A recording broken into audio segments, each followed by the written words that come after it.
Hey dudes, my next big non-Let's Play video is going to be basically talking all about the huge new lands projects coming up.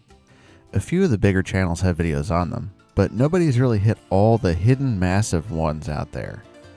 They're hiding in the depths of the internet, a sleeping dragon waiting to be complete in the next, 20 years or so? Anyway, today I'm going to do a simple tier list of the new lands mods that exist and I've played. There might be more parts to this, because I can't hit everything that I've played in one go. Even after modding for a couple of years, I'm only scratched the surface of new lands mods though. I'm going to be judging them on the beauty and largeness of the world space, and to some extent the completeness of the quests. So if they're super buggy, it will definitely affect the score. So take this video with a grain of salt. This is only my opinion. I'm going to start with beyondskyrim Bruma. I played through a large portion of it.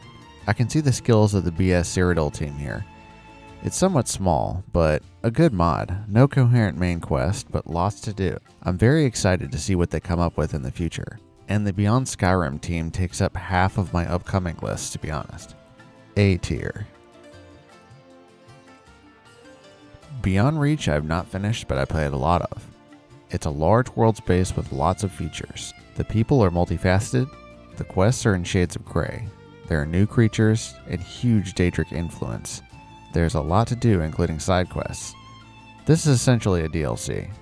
Also, the writing is really good, and I'm giving it an S tier for one of the best new land mods I've ever seen, and the community will agree.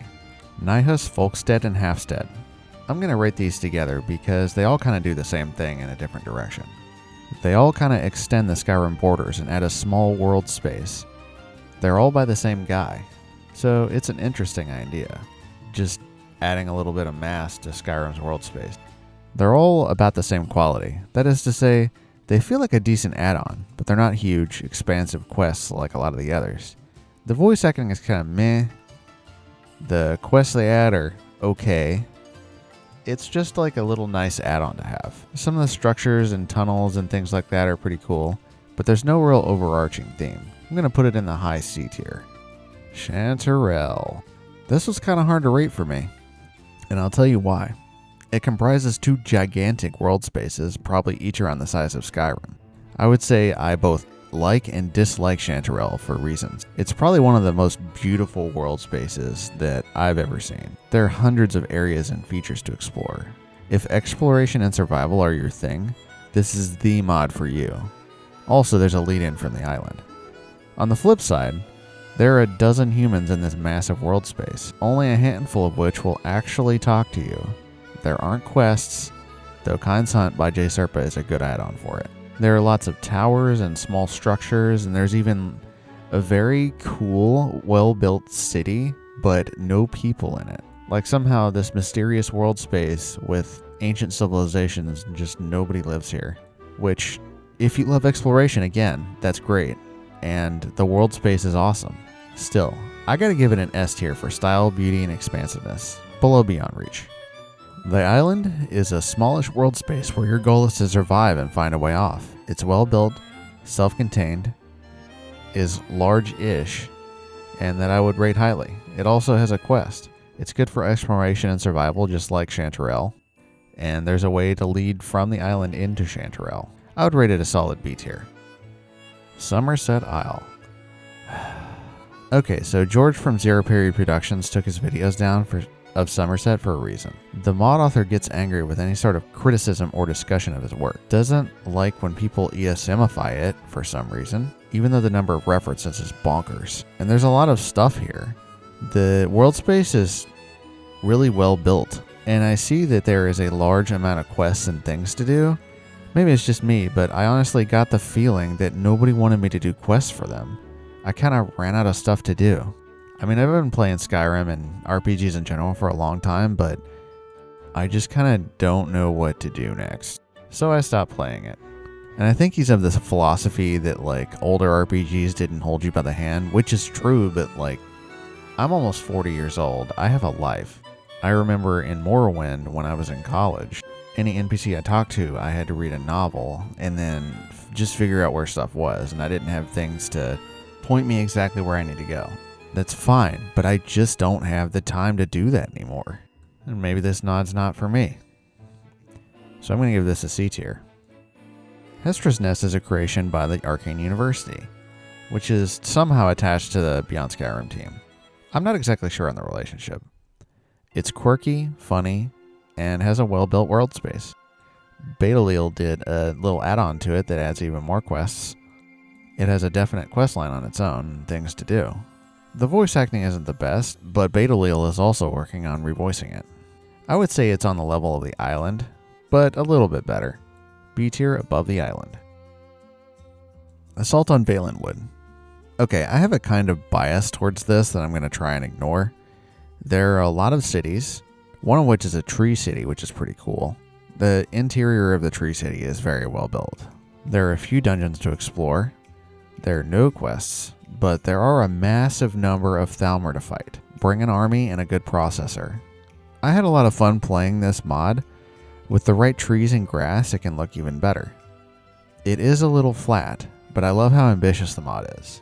I feel like if this had a main quest, this could be beyond S tier. This could be on the level of what Beyond Skyrim is supposed to be. And also, I mean, if you added a few features to the world space itself. And by features, I don't mean just like plopping things down in the middle of nowhere. I mean, you know, Skyrim, when you travel, you're going over mountains and everything has lots of elevation. But that's beside the point. I like this mod, and I'm going to place it in B tier, trying to be objective here.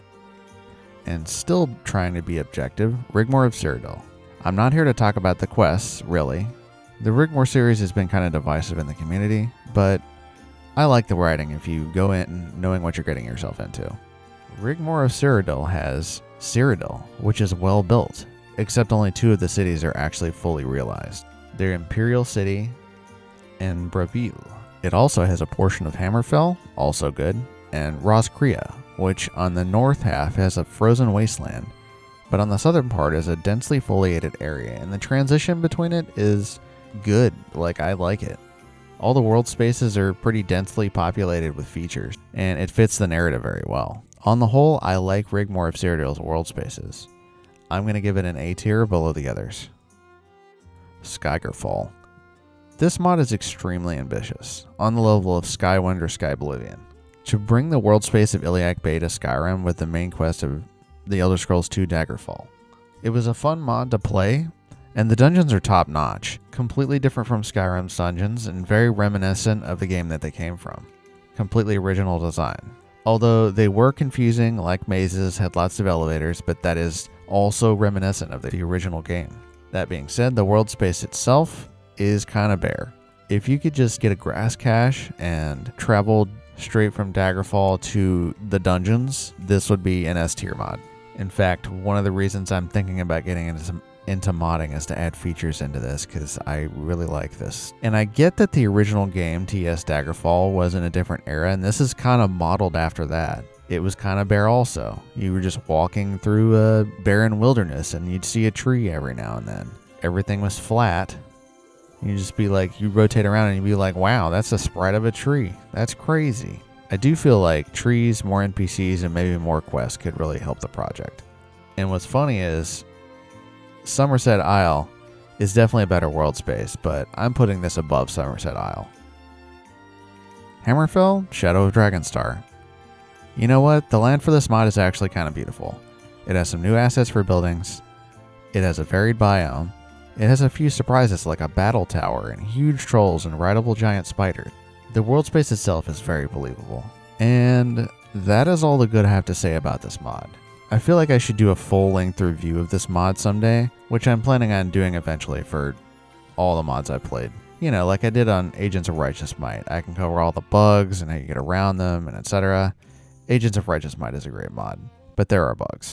Hammerfell Shadows of Dragonstar is a well-built world space, an okay mod, and extremely buggy and annoying to play. If it were just the world space, I'd give it an A. However, the biggest bug is if you try and fast travel, you just CTD. This is a known issue that's never going to be corrected.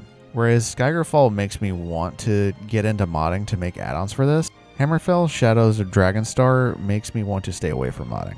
Like, how could somebody craft something so beautiful? I mean, pretty beautiful anyway, and just leave it in such an unplayable state. Also, all the rideable stuff that's not horses just don't work at all and break your character. The trolls appear to fly. I get they're not supposed to be things that you actually fight, but I brought a level 85 character out. I wanted to demolish them, and they just kind of flew away. So I don't know what was going on there. The quest is actually somewhat okay, except for the fact that it shoehorns you into being the Dragonborn, which is one of my biggest pet peeves for mods. Like, up until the end, you're just some guy who's like, you know, figuring out this problem, this wizard in this tower, you know, and then you fight your way up his battle tower, and the dude in the cage is like, hey, with no prior information about you, you're the only one who can save us because you're the Dragonborn. I'm Giga Chad, not playing the Dragonborn guy. Like, hey, I'm not the Dragonborn. There are other people doing stuff around here. Which, don't let me get off on a tangent about being the Dragonborn or not being the Dragonborn, which I actually kind of already have. I liked in Oblivion where you were just some guy, up until the point in which he turns into Skygerfall. The champion of Cyrodiil is just a guy. Martin Septim's the real hero. Or I guess the real prophesied legendary one. D tier, because that's the lowest score I have. Which stands for do not play this. So anyway, in closing, your mother. Now this is definitely not all the Newlands mods I've played. It was just the ones that were at the top of my list. When I make another one of these, which I'm planning on eventually. You know how I am with projects. I just kind of start one and then I just forget about them for months. I've got a short list of the next ones I'm going to cover. Assault on Summerset, Moonpath to Ellsworth, Chain of Time, Piandania, Cagrin Falls, Grey Cowl of Nocturnal. And if I play more mods before then, which I'm sure I will, I'm going to add them to the list. Be sure to like and subscribe. It's just a click for you, but for me it helps me fight off the beast that lives within me. Thanks for watching, happy modding, and see you next time.